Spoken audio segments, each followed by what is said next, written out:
Liberty Counsel Action releases the voter guide regarding the political platforms. I am Matt Staver, founder and chairman of Liberty Counsel. Joining me is Matt Barber, vice president of Liberty Counsel Action.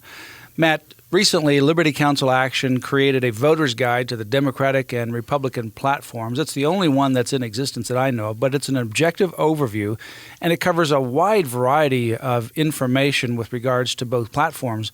And instead of reading through both 50 or so pages apiece, single-space platforms, which we certainly encourage people to do, you can take this voter guide and it'll give you the comparisons between the Democratic and Republican platform on a wide variety of issues, and in many cases actually state the page numbers in which the particular issue is located so you can have it for yourself. And you can also get that information at Liberty Counsel or Liberty Counsel Action. But it is the only one in existence, and it is I believe, very valuable for people to understand the differences of the different platforms.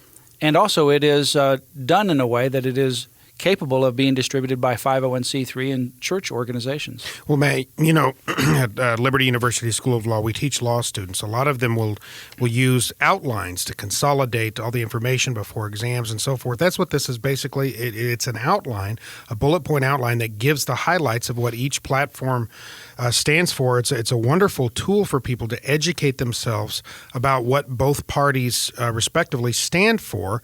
And if we're encouraging people to vote their values, you can look to this to see if the party's positions, official positions, their platform positions align with your values. And the platforms really represent the heart of the party. Every candidate, everyone running for office, you can only judge them by their voting record. But if you're interested in finding out what the heart of each party really is, this is a fantastic tool.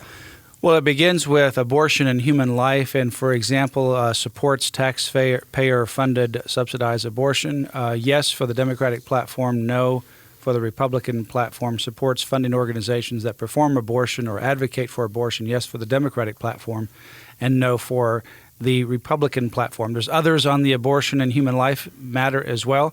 And then it moves to family values with regards to the Defense of Marriage Act, the Federal Defense of Marriage Act.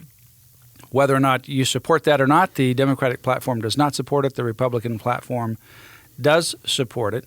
Supports the Non-Employment or the Employment Non-Discrimination Act, which includes sexual orientation and gender identity.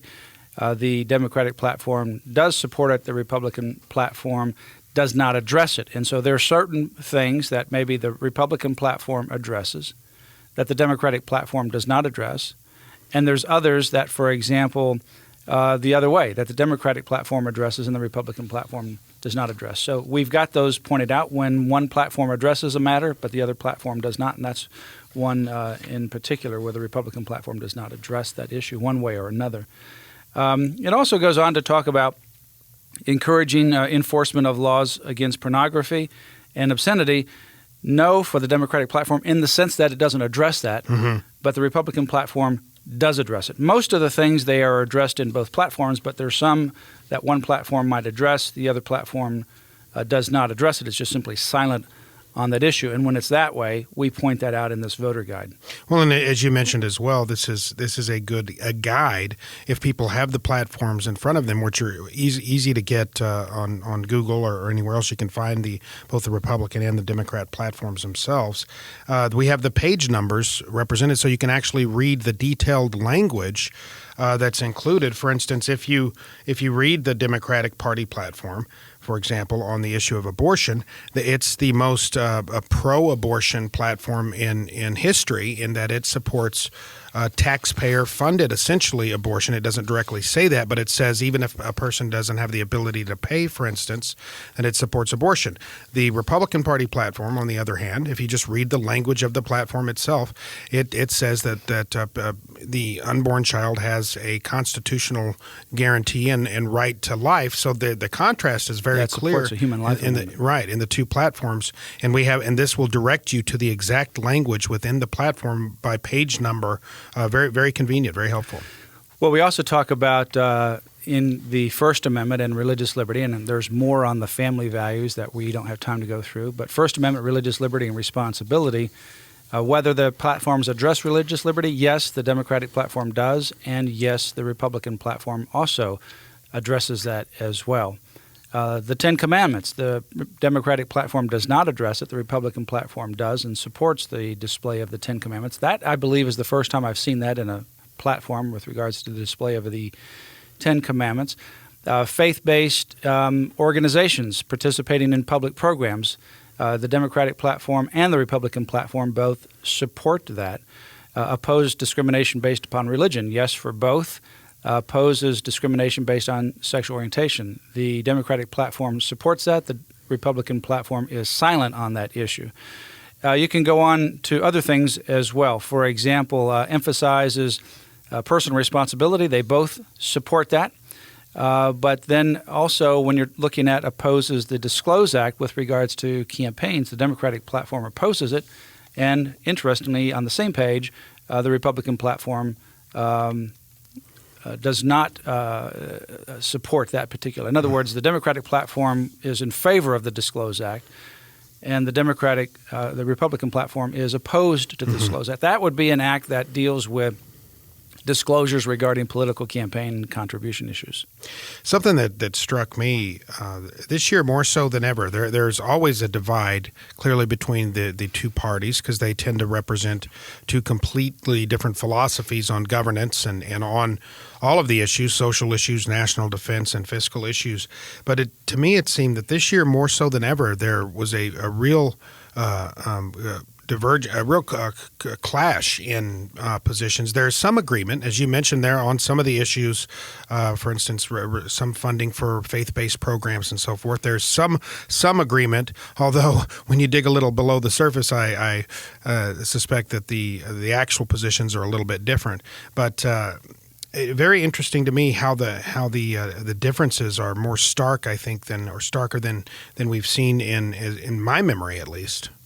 That's right. It is quite stark between the two platforms, and this guide gets you at least into these rather lengthy platforms to kind of give you information about what the individual parties present. And obviously it's pretty significant because you've got obviously different divergent issues on Obamacare. The Democratic platform obviously supports that, and the Republican platform asks for its repeal. And so those places of the platform are pointed out as well. The regarding supporting tort reform and medical malpractice cases to reduce health care costs, not addressed in the Democratic platform, supported in the Republican platform. Regarding portability for insurance, not addressed in the Democratic platform, supported in the Republican platform. And there's a lot of different issues like gun rights, not addressed in the Democratic platform, supported in the Republican platform.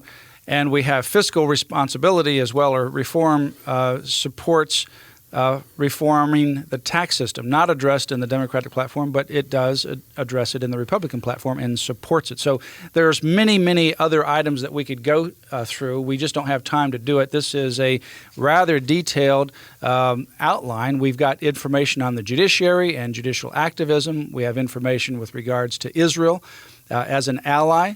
And, of course, that was a big controversy during the recent DNC.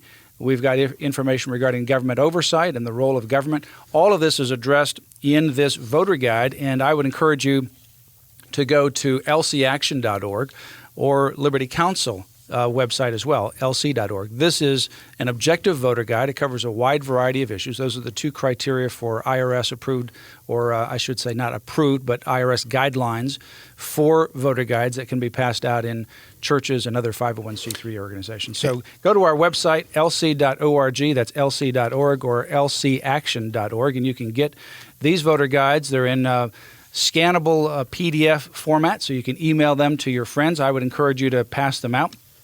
As other voter guides come online, we will have them posted as well. Those voter guides will cover a wide variety of issues relating to the candidates. I encourage you also to order the Silence is Not an Option packet. That is a packet that we're sending to 160,000 approximately churches in the country. It has a DVD regarding what pastors and churches can do with regards to political activity, and a handbook, the Patriots Handbook, regarding pastors and political action and political activity. You can get that by going to lc.org.